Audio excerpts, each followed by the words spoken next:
నారాయణం నమస్కృత్య నరం చైవ నరోత్తమం దేవీం సరస్వతీం వ్యాసం తతో జయముదీరయేత్. భారతీయ మరో అంకానికి స్వాగతం. మనం మహాభారతంలోని ఆది పర్వంలో 189వ అధ్యాయంలో ఉన్నాం. వైశంపాయనోవాచ అజినాని విధున్వంతః కరకాంశద్విజర్షభాః ఊచుస్తే భీర్న కర్తవ్యా వయం యోత్స్యామహే పరాన్. వైశంపాయనుడు అన్నాడు, బ్రాహ్మణులు తమ కృష్ణార్జునాలు కమండలాలు విసురుతూ మేము శత్రువులతో యుద్ధం చేస్తాం, భయపడవలసిన పని లేదంటున్నారు. తానేవం వదతో విప్రాన్నర్జున ప్రహసన్నివ ఉవాచ ప్రేక్షకా భూత్వా యూయం తిష్ఠత పార్శ్వతః. అలా అంటున్న విప్రులతో అర్జునుడు నవ్వుతూ, మీరు ప్రేక్షకులే నా పక్కన నిలబడండి చాలన్నాడు. అహమేనానజిహ్మాగ్రైః శతశో వికిరణ్ శరైః వారయిష్యామి సంక్రుద్ధాన్ మంత్రైరాశీ విషానివ. బుసగొట్టే పాముల్ని మంత్రాలతో నివారించినట్లు నేను వందల కొద్దీ సూటి వాడి బాణాలు ప్రయోగించి వీరిని వారిస్తానన్నాడు. ఇద ధనురానమ్య శుల్కావాప్తం మహాబలః భ్రాత్రా భీమేన సహితస్థౌ గిరివాచలః. ఇలా అని మహాబలుడైన అర్జునుడు శుల్కంగా పొందిన ధనుస్సును వంచి భీముడితో కూడి చలించని పర్వతంలా నిలిచాడు. తత కర్ణముఖాం దృష్ట్వా క్షత్రియాన్ యుద్ధ దుర్మదాన్ సంపేతతురభీతౌ తౌ గజౌ ప్రతి జగజానివ. 2 ఏనుగులపై పడ్డట్లు భీమార్జునులు కర్ణుడు మొదలైన వారిపై పడ్డారు. ఊచుశ్చ వాచ పరుషాస్తే రాజానో యుయుత్సవః ఆహవేహి ద్విజస్యాపి వధో దృష్టో యుయుత్సతః. యుద్ధానికి వచ్చిన రాజులు ఇలా పరుషంగా మాట్లాడారు, యుద్ధానికి వచ్చిన ద్విజులను కూడా చంపవచ్చన్నారు.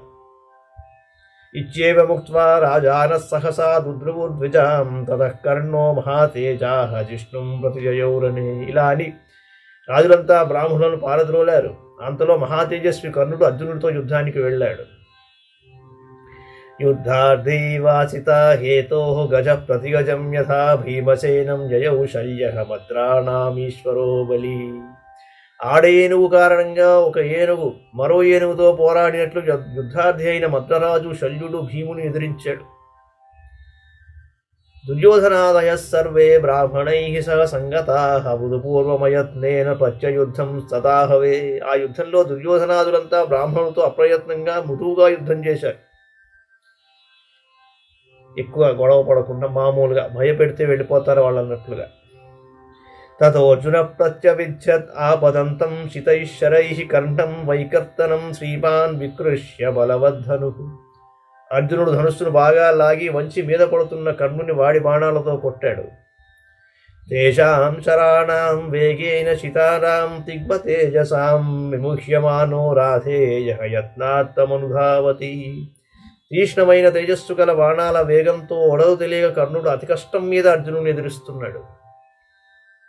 గమనించండి. తేషాం శరాణాం వేగేన శితానాం తిగ్మ తేజసాం విముహ్యమానో రాధేయత్నాత్తమనుధావతి. తీక్ష్ణమైన తేజస్సు గల బాణాల వేగంతో ఒడలు తెలియక కర్ణుడు అతి కష్టం మీద అర్జునుని ఎదురిస్తున్నట్ట. తావు భావప్యనిర్దేశౌ లాఘవా జయతాం వరౌ అయుధ్యేతాం సుసంరబ్ధౌ అన్యోన్య విజిగీషిణౌ. వారిద్దరూ వర్ణింపరాని నేర్పు కలవారు, ఒకరినొకరు జయించాలని కోసంతో యుద్ధం చేస్తున్నారు. కృతే ప్రతికృతం పశ్య బాహుబలం చ మే ఇతి శూరార్థవచనైః అభాషేతాం పరస్పరం.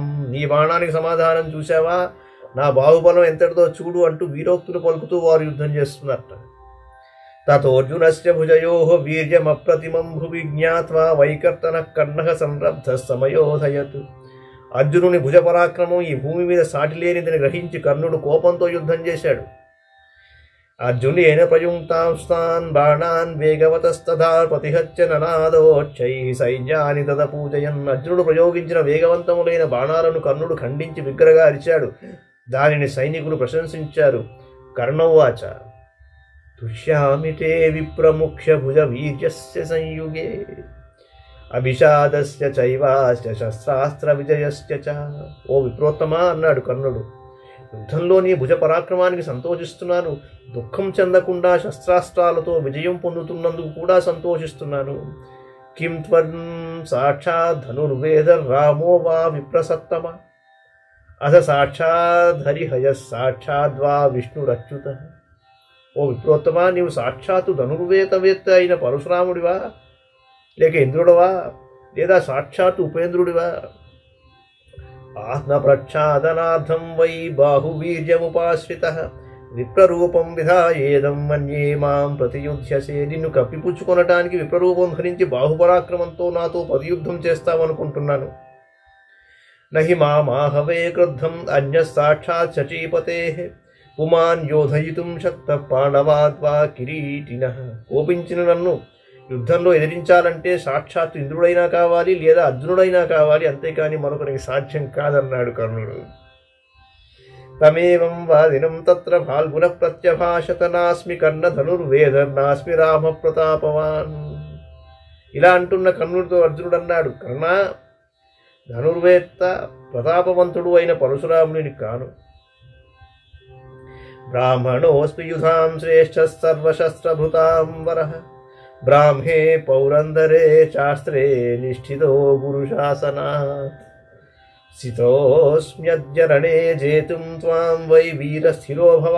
యుద్ధంలో శ్రేష్ఠుడనై శస్త్రాలు తెలిసిన బ్రాహ్మణుడను, బ్రహ్మాస్త్రం ఐంద్రాస్త్రం నిష్ఠగా గురూపదేశంతో పొందాను. నిన్ను జయించడానికి యుద్ధంలో నిలిచాను, వీరా స్థిరపడు అన్నాడు. వైశంపాయనోవాచ. ఏవముక్తస్తు రాధేయ యుద్ధాత్ కర్ణో న్యవర్తత బ్రాహ్మం తేజస్తదా జయం మన్యమానో మహారథః. వైశంపాయనుడు అన్నాడు, అర్జునుడు ఇలా అనగానే కర్ణుడు బ్రహ్మతేజస్సు జయింపశక్యం కానిదని భావించి యుద్ధం నుండి వెనుదిరిగాడు. అపరస్మిన్ వనోద్దేశే వీరౌ శల్యవృకోదరౌ బలినౌ యుద్ధ సంపన్నౌ విజయా చ బలేన చ అన్యోన్యమాహ్వయంతౌ తు మత్తా వివ మహాగజౌ. మరో చోట వీరుడైన శల్య భీమసేనుడు తలబడ్డారు. ఇద్దరు బలవంతులు, యుద్ధం బాగా తెలిసినవారు, విద్యా బలము రెండూ పుష్కలంగా కలవారు. వారిద్దరూ ఒకరినొకరు ఆహ్వానించుకుని మొదటి వలె తలపడ్డారు. ముష్టిభిర్జానుభిశ్చైవ నిఘ్నం తావితరేతరం ప్రకర్షణాకర్షణయోః అభ్యాకర్ష వికర్షణైః. పిడికిళ్లతో మోకాళ్లతో ఒకరినొకరు పోడ్చుకుంటూ, లాక్కుంటూ, విసురుకుంటూ, త్రోచుకుంటూ, పీక్కుంటూ యుద్ధం చేస్తున్నారు వాళ్ళు. ఆచకర్షతురన్యోన్యం ముష్టిభిశ్చాపి జిగ్జఘ్నతుః తతశ్చటచటా శబ్దః సుఘోరోక్ష్య భవత్తయోః పాషాణ సంపాతనిభైః ప్రహారైరభిజిగ్జఘ్నతుః ముహూర్తం తౌ తదాన్యోన్యం సమరే పర్యకర్షతాం. ఒకరినొకరు లాక్కుంటున్నారు, పోడ్చుకుంటున్నారు పిడికిళ్లతో. దాంతో భయంకరంగా ఛట్ ఛట్మని ధ్వని వస్తోంది. పెద్ద బండరాయి పడినంత దెబ్బలతో పరస్పరం కొట్టుకున్నారు. అలా కొంతసేపు ఒకరినొకరు కొట్టుకున్నారు. తతో భీమః సముక్షిప్య బాహుభ్యాం శల్యమాహవే అపాతయత్ కురు శ్రేష్ఠ బ్రాహ్మణా జహసుస్తదా. అంతలో భీముడు చేతులతో శల్యుని ఎత్తిపెట్టి నేల మీద కొట్టాడు. బ్రాహ్మణులంతా నవ్వుకున్నారు. యత్రాశ్చర్యం భీమసేనశ్చకార పురుషర్షభః యచ్చల్యం పాతితం భూమౌ నావధేద్ బలినం బలి. ఇందులో ఆశ్చర్యం ఏమిటంటే పురుషశ్రేష్ఠుడైన భీముడు బలిష్ఠుడైన శల్యుని నేలకు కొట్టాడే గాని చంపలేడు. పాతితే భీమసేనేన శల్యే కర్ణే చ శంకితే శంకితాః సర్వరాజానః పరివర్పృకోదరం. భీమసేనుడు శల్యుని నేలకు కొట్టేసరికి శల్యునికి కర్ణునికి అనుమానం కలిగింది. శంకించిన రాజులంతా భీముని చుట్టుముట్టారు. ఊచుష్ట సహితాస్తత్ర సాధ్విమౌ బ్రాహ్మణర్షభౌ విజ్ఞాయేతాం క్వజన్మానౌ క్వనివాసౌ తథేవ చ. అందరూ కలిసి ఇలా అన్నారు, ఈ విప్రోక్తములిద్దరూ సాధువులు, వీరు ఎవరి పుత్రులో ఎక్కడ ఉంటారో తెలుసుకోండి. కోహి రాధాసుతం కర్ణం శక్తో యోధయితుం రణే అన్యత్ర రామా ద్రోణాద్వా పాండవాద్వా కిరీటినః. పరశురాముడు, ద్రోణుడు, అర్జునుడు తప్ప ఎవరైనా యుద్ధంలో కర్ణుని ఎదిరించగలరా? కృష్ణాద్వా దేవకీ పుత్రాత్ కృపాద్వాపి శరద్వతః కోవా దుర్యోధనం శక్తః ప్రతియోధయితుం రణే. కృష్ణుడు, కృపుడు తప్ప దుర్యోధనుని ఎదుట యుద్ధంలో నిలవగలవాడెవరు? తథైవ మద్రాధిపతిం శల్యం బలవతాం పరం బలదేవాదృతే వీరాత్ పాండవాద్వా వృకోదరాత్ వీరా దుర్యోధనాద్వాన్యశక్త పాతయితుం రణే క్రియతా మమహారోస్మాద్ యుద్ధాత్ బ్రాహ్మణ సంవృతాత్. బలవంతులలో ఉత్తముడైన మద్రరాజు శల్యుని యుద్ధంలో పడగొట్టడానికి బలరాముడో భీముడో దుర్యోధనుడో కావాలి కదా. ఇతరులకు సాధ్యం కాదు. బ్రాహ్మణుడితో యుద్ధం ముగించండి.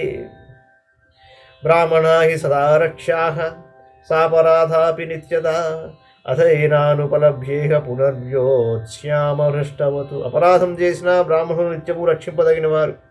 అంచేత ముందు వారిని ప్రసన్నులను చేసుకుని మళ్ళీ కావాలంటే వారితో సంతోషంగా యుద్ధం చేద్దాం. తాం తథావాదినః సర్వాన్ ప్రసమీక్ష చితీశ్వరాం అథాజ్ఞాన్ పురుషాంశాపి కృత్వా తత్కర్మ సంయుగే. అలా అంటున్న రాజులను మిగిలిన వారందరినీ చూసి యుద్ధంలో వారి పరాక్రమాన్ని చూసి భీమార్జునులు ప్రసన్నులయ్యారు.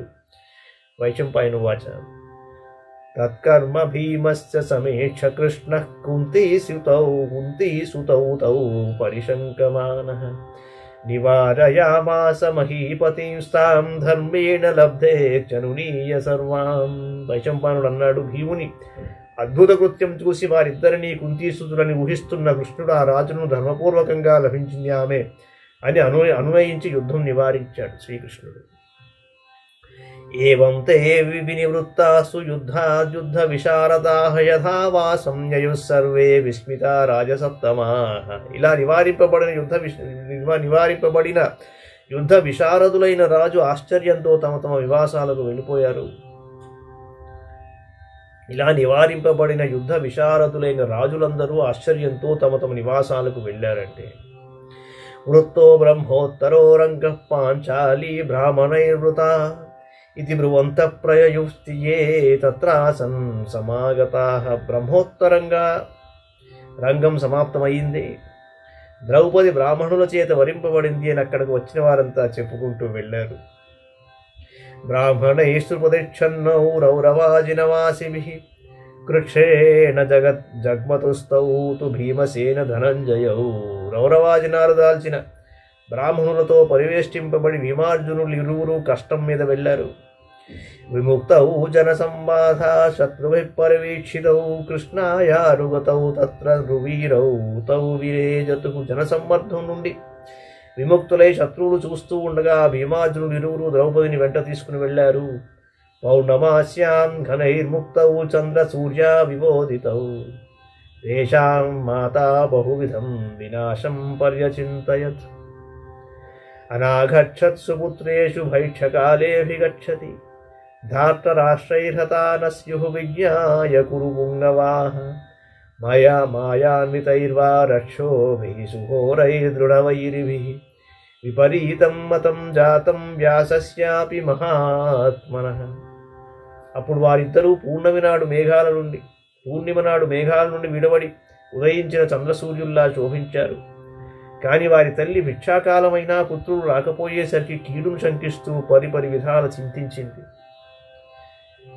కౌరవులు వీరిని తెలుసుకొని చంపివేయలేదు కదా, మాయావులైన రాక్షసులు చంపలేదు కదా, మహాత్ముడైన వ్యాసుని మాటలు కూడా విపరీతాలయ్యాయా అనుకుంటోంది పాపం ఆ తల్లి. ఇచ్చేవం చింతయామాస సుతస్నేహావృతా పృథా తతః సుప్తజనప్రాయే దుర్దినే మేఘ సంప్లుతే మహత్యథాపరాహ్నే తు ఘనైః సూర్యైవావృతః బ్రాహ్మణైః ప్రావిశత్తత్ర జిష్ణుర్భార్గవవేష్మతతు. కొడుకుల మీద ప్రేమతో అలా అనుకుంటోంది. మేఘాలతో నిండిన దుర్దినంలాగా ప్రజలంతా సద్దుమణిగి నిద్రపోసాగారు. అప్పుడు మధ్యాహ్న మేఘాలతో ఆవరింపబడిన సూర్యుని వలె బ్రాహ్మణులతో పరివృతుడై అర్జునుడు కుమ్మరి ఇంటిలోకి ప్రవేశించాడు.